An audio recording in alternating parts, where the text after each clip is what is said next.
A very good afternoon to all of you, the participants from the world over, particularly from people who are attending this policy lab from across the shores, and also those who are attending from all around the country. This is a very interesting initiative that you've taken of policy and legal frameworks for enabling rental housing, and I'm very happy to be a part of it. Happy largely also because this is something that we are attending right now, and as uh, Dasgupta sir just told that we are having a lot of questions on this, and the Parliament really seems to be interested in affordable renting housing complexes that we've just come out with. This all is happening at a very interesting point of time because looking at the entire COVID situation, this ARHC has in some ways been a policy which has evolved around that also, despite the constraints and the concerns being there for a fairly long time. I would just like to narrate the whole thing in a very informal manner of how it all started. See, we are aware that the housing efforts that the government of India had been putting in was has always emphasized on ownership being one of the very important ways of looking at the problem. But willy-nilly, we could not really go very far, and we have hardly, barely managed to address the problem in a very comprehensive way. And there was always this felt need, and Rajiv Mishra sir would of course be very aware about it, that because he wrote the first draft of the rental policy, that there was this deep thinking that this is probably the way forward because not everybody needs a house to be owned. Not every person can have many houses at various kinds of places that he may be staying in. And after all, also now in the recent many years after the recessions, particularly, we feel that as an investment also, house may not be the ultimate in terms of investable surplus that a person may have, because what you eventually get out as rentals or what you eventually make out from the property doesn't really suffice in the terms of investment that you would do otherwise. Therefore, it was not paying very heavily, and it almost boils down that you invest a huge amount of money and get very less in return. One can quite appreciate, though, the feeling behind having one's own house. But normally, in an urban scenario where people are moving out from one city to other city, they have a house back home, or wherever they belong to, and may not therefore necessarily be looking after a ownership house in the cities that they work in, even if it is assumed that they may be having one city to work in, one city to own a house in. So that being the scenario, we always feel that rental housing is a very important intervention that we could do. Also, that due to the Tenancy Acts not being very clear on a lot of things, the approach was very skewed towards the person who was seeking the rent, and the relationship, the economic relationship, not being very clear on account of that, did not quite invite a large amount of money to come into the rental sector as an investment meant for people, those who want to invest and want to earn money out of rentals. That being the situation, and we were quite aware that there are a large number of houses which are vacant in India, almost like 11 million, if I remember the figures right, which could have been let out, but people wouldn't let it out because people had different concerns of how the property would be managed. And yet we came out with a program like Housing for All. So that is one paradigm. Second issue that I want to highlight is that amidst this issue of rental housing, if I do not speak about PMAY, it would be a sheer injustice to the chair that I'm holding as Joint Secretary, Pradhan Mantri Awas Yojana. We started off 2015, 112 lakh or 1.12 crore is the number of houses that we wanted to make as a part of a demand strategy that had come out from the states. As on today, as I speak to you, we have done about 1.08 crore houses already, of which 66.6 lakh houses have been approved and are under uh, mm, and are under construction, and close to about 36, 37 lakh houses have already been done. So while putting up this whole story, we have been very, very keen on the use of the new technology to take care of this.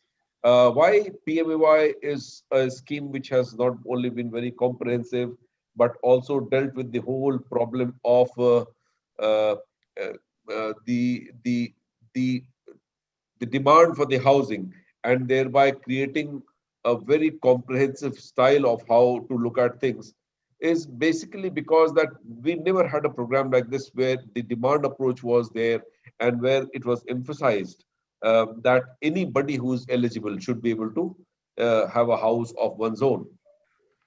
But that quite did not fill in the rental space yet. And due to COVID, what started happening is that we saw a large number of reverse migration in people going back to their cities.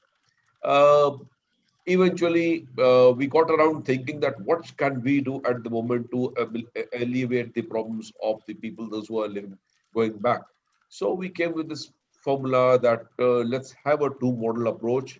We went in for policy changes. We got all the support from the Prime Minister's office, from the various ministries, and we came out with a formulation where we told that yes, we will provide living accommodation complexes from or for rental. That was one major change. And the JNNURM houses or programs made under earlier schemes, or even the schemes of the states, were absorbed within this. And we told that any amount of house which has not been allocated yet can be converted as rental housing complexes, and private entities can bid it out, can spruce it up, retrofit. RDOT is the model: repair, retrofit, develop, operate, and transfer. RDOT model was uh, promulgated, and we just went out around with it. And this will take about 5 to 6 months time, because one will have to follow the process of RFP, AOIs, and all that to affect it in a big way.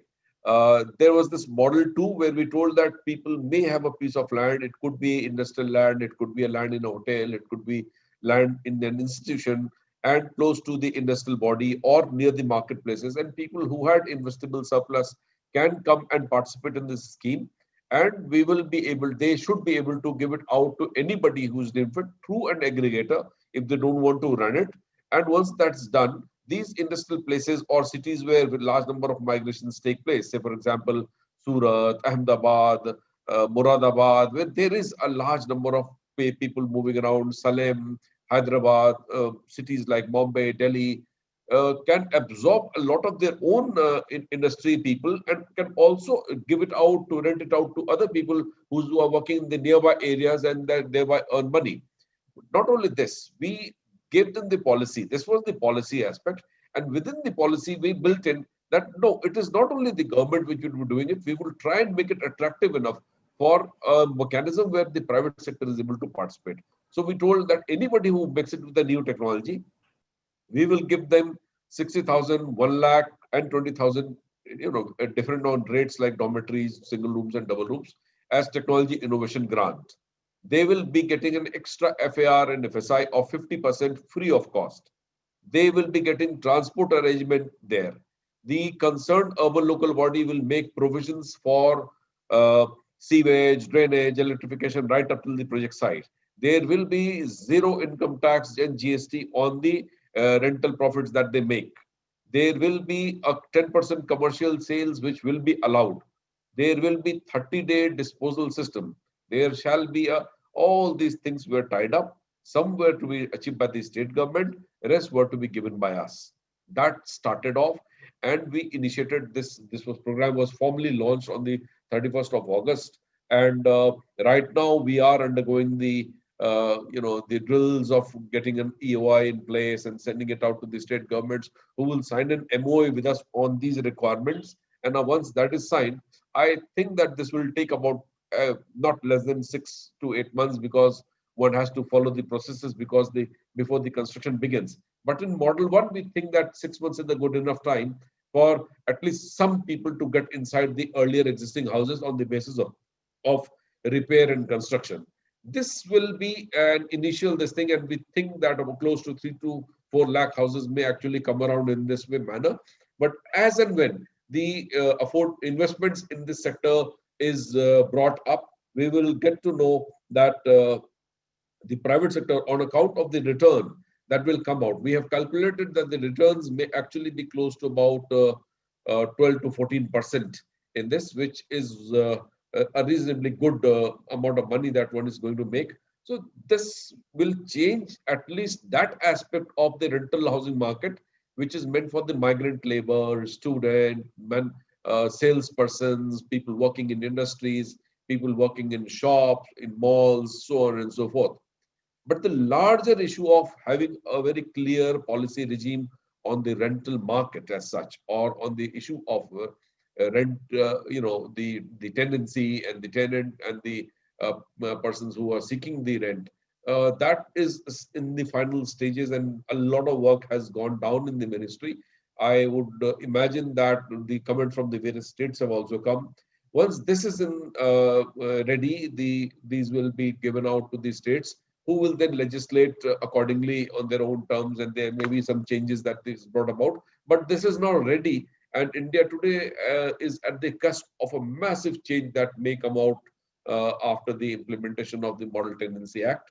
And once this is done, I think that this will become an area which will be of immense benefit to the people, those who invest, and of course to the government, because any number of houses which will be created for rental purposes reduces the burden on the government treasury to be able to do other things rather than just providing for houses on the ownership basis. And this is the huge paradigm change that may actually come about when people will start making houses as they make factories, to be able to get good money out of it, be in respectable positions, and not have to haggle or to enter into dispute. So this is something that is looking up. I'm very happy to learn that people from other countries have come, and we will gain from their experiences, because we are a very old nation and a very ancient one.